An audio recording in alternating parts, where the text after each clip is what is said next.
Hey everyone, welcome back to the second episode of Token Sale series by TokenMinds. If you're planning a token sale, there's one step that separates hobby from serious ventures, and that's your legal setup and incorporation. I know it doesn't sound as exciting as launchpads or tokenomics, but this is the part that makes everything else possible. So today, we're unpacking what legal setup really means in Web3 and why getting it right early can save you months of headaches. So let's get into it.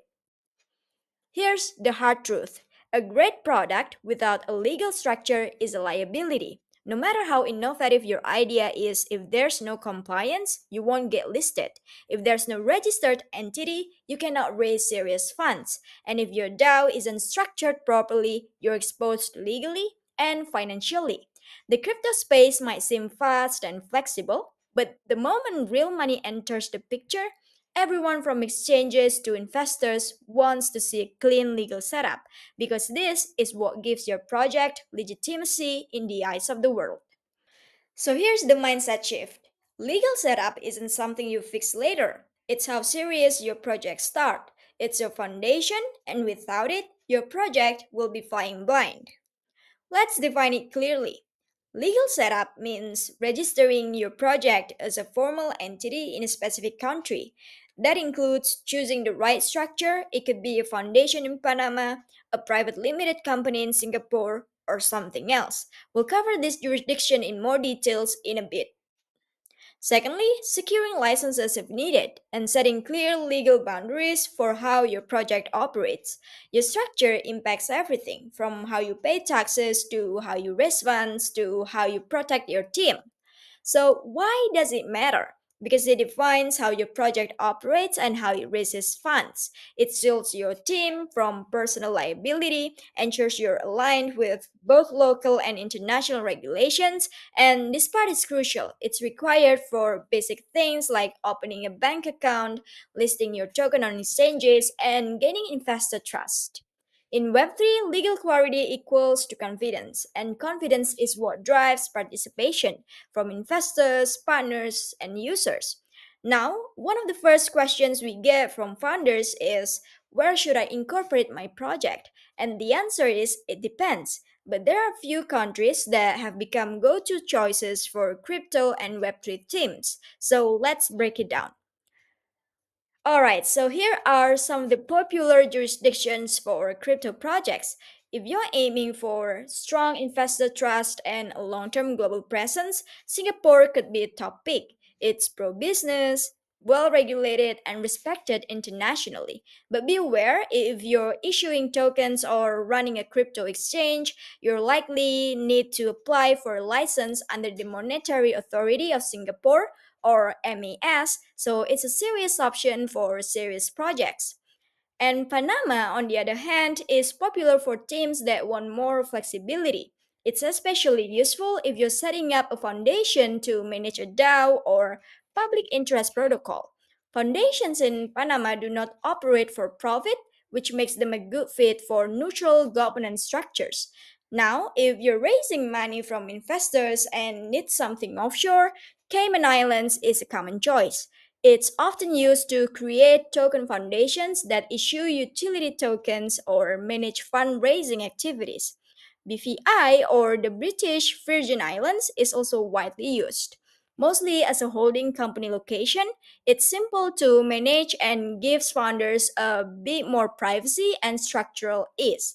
Then there's the Marshall Islands, which is gaining attention because it officially recognizes DAOs as legal entities under its domestic law.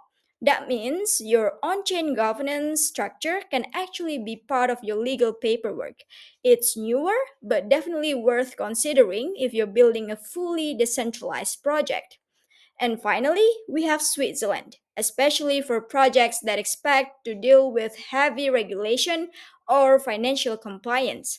It's home to FINMA, the Swiss Financial Market Supervisory Authority, one of the most major regulators in the crypto space. So, if you're building a protocol with real world financial impact, this might be your best bet. So, again, there's no single answer here. The right jurisdiction depends on what you're building, who your investors are, how much compliance you're ready for, and what your future looks like. Just a setup that supports your roadmap, not just what looks good on paper. Now that we've looked at the big picture, let's zoom in on two of the most commonly used jurisdictions for token projects today, Singapore and Panama. Let's start with Singapore. So, why do so many Web3 projects choose Singapore? Because it offers three things that are hard to find together. Singapore has a stable political and financial environment, clear crypto regulations under the Monetary Authority of Singapore or MAS, and strong reputations with investors and banks. If you're planning to raise capital, partner with institutions, or play the long game, Singapore sends the right signal. Here's how the basic setup works. You register a private limited company or PTE Ltd under ACRA, the local corporate registrar in Singapore. You need one local director, a company secretary, and a registered office address. Now, if you're not based in Singapore, no worries. Most teams use nominee director services, compliance advisors, and local partners to meet those requirements. You'll also want to work with a legal advisor who understands the monetary authority of Singapore, especially if you're planning a token sale. Now, Singapore can be one of the few places that can support both innovation and compliance from day one. Now, here's a question we hear a lot. If I register in Singapore, does that mean I need a license? And the answer is not always. Not every crypto project needs a license right away. It really depends on what kind of activities your project is doing. So let's break it down. You likely need a license if your token behaves like money or a financial asset. So, for example, if you're issuing a token that acts like a digital payment token or DPT, or you're providing services like holding tokens for users or providing custody, running a crypto exchange, facilitating fiat crypto swaps, then yes, you'll be under the watch of the Monetary Authority of Singapore or MES, and you'll need to comply with either the Payment Services Act or PSA, or in some cases, the Securities and Futures Act, the SFA, depending on what your token does. So before you issue anything, it's worth reviewing your token's functions with a legal advisor. Now, let's talk about MAS, the Monetary Authority of Singapore. They're not just a financial regulator. In Singapore, MAS is the sole authority overseeing crypto and Web3 financial services. So, if your project is dealing with token custody, trading, issuance, or swaps, chances are you'll need to be licensed by MAS under the current laws. So, whether you're issuing a stablecoin, building a DeFi product, or launching a public sale, understanding MAS requirement is the very important first step. Now, here's a quick look at how the main license types are structured in Singapore. DPT license, this is under the Payment Services Act. It's for crypto exchanges, custody platforms, token transfers, and crypto fiat conversions. And then we have stablecoin issuer license. If you're issuing a fiat-backed stablecoins over 5 million Singaporean dollars in circulation, then MAS will apply both the PSA and their stablecoin guidelines. You likely need to register as a major payment institution or MPI. And then CMS license under the Securities and Futures Act. This covers tokenized securities like equity, bonds, or investment products. Then we have the DTSB license. This is the newest one under the Financial Services and Markets Act or FSMA, and it applies to Singapore based projects that only serve foreign users but still want regulatory cover. Now, do not worry if this sounds complex because it is, but this is where a good legal partner can guide you through the licensing maze and help you structure your project for long term compliance. So, what does it actually take to get licensed by MES? Here's a quick checklist of what most projects need to prepare. First, you'll need strong AML and KYC processes. That means customer verification and anti money laundering safeguards.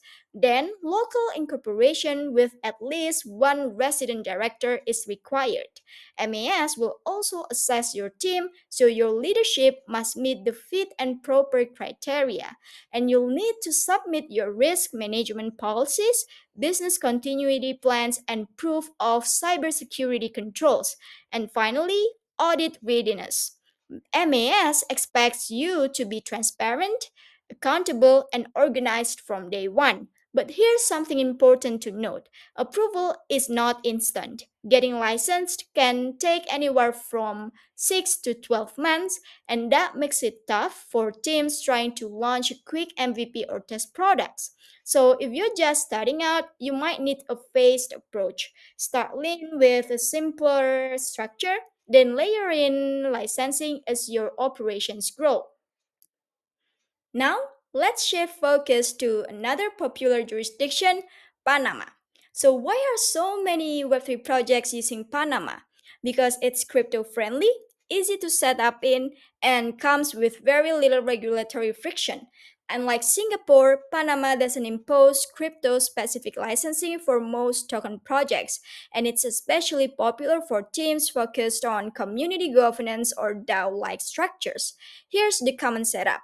Most projects use a private interest foundation or PIF, and this legal entity is designed to operate without profit, making it ideal for neutral governance, protocol ownership, and token treasuries.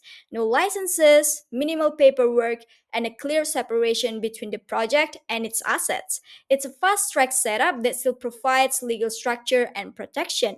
So, if your project is leaning toward DAO governance, utility tokens, community ownership, or you just need a fast, flexible setup, Panama might be the right fit. Again, the common question is: do I need a crypto license if I launch in Panama? And as of the time we're recording this video, the answer for most token projects is still no.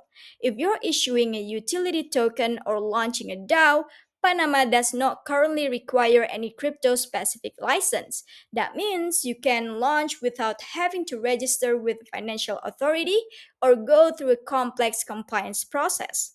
So, when does Panama Incorporation make the most sense? Here are a few common scenarios. You're launching a utility token with no security like features, or you want to set up a DAO that combines on chain governance with legal structure, or you need to hold your token treasury or protocol IP under a neutral foundation, or you just want a fast, flexible jurisdiction with low regulatory friction.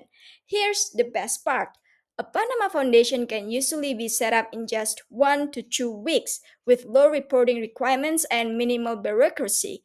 It's not for every project, but if speed and flexibility are your current priority, then Panama might be worth exploring. So now the big question is, which jurisdiction fits your project better, Singapore or Panama?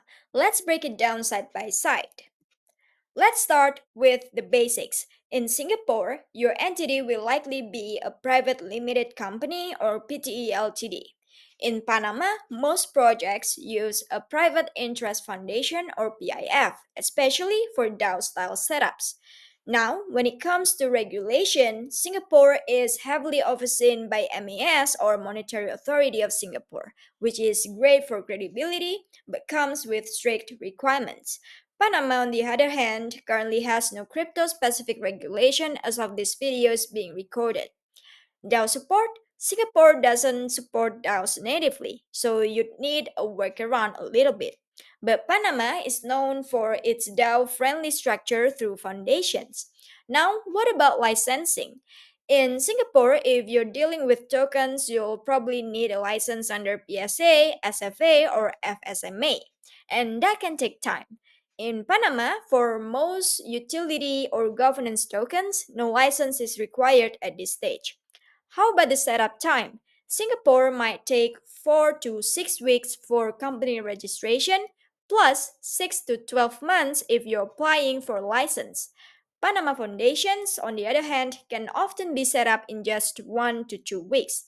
And in terms of cost, Singapore is definitely on the higher end due to legal, compliance, and licensing costs, while Panama is lower cost and more lightweight. So, how do you actually choose? It depends on how you're building, how fast you need to move, and who you're working with. So, let's go deeper with some founder level questions. Here are some questions we walk through with clients when choosing between jurisdictions. First is, what kind of token are you launching? If it's a regulated token like a payment token or something tied to financial services, Singapore is the better fit. But if it's a utility token, meme coin, or a governance token, Panama gives you more flexibility. And then, are you planning to list on centralized exchanges? If yes, Singapore's reputation helps a lot with onboarding and listing approvals. With Panama, you might need a legal opinion or additional structuring to meet exchange requirements. And is your project evolving into a DAO? Singapore does not support DAOs natively, but Panama does through foundation based governance models. And how soon do you need to launch? Singapore requires a longer runway, 4 to 6 weeks for setup, and licensing can take up to a year. Panama, in the other hand, lets you launch in a couple of weeks with minimal bureaucracy.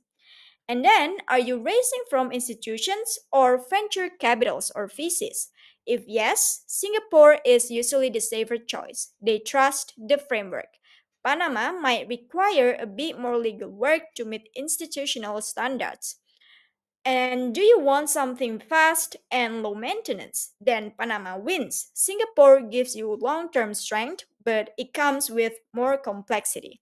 So, what's the takeaway? Both are powerful, but they serve very different project needs. So let's do a quick recap of what we covered in this episode. We started with why legal setup matters. It protects your team, gives you access to exchanges and banks, and helps you raise funds. Then we broke down what legal setup means, choosing the right structure, registering in the right country, and knowing if you need a license or not. And then we went deep into Singapore, then we explored Panama, and we compared both side by side so you can choose what fits your project. Now, in the next episode, we'll dig into one of the most requested topics, the tokenomics design. So if you found this episode helpful, drop a like and leave a comment down below. What's your biggest legal concern when launching a token? And of course, hit subscribe so you don't miss what's coming next. And if you're curious to go deeper, visit us at tokenminds.co or check out our socials for more resources and support. Thanks for sticking with me all the way through, and I'll see you in episode 3. Goodbye.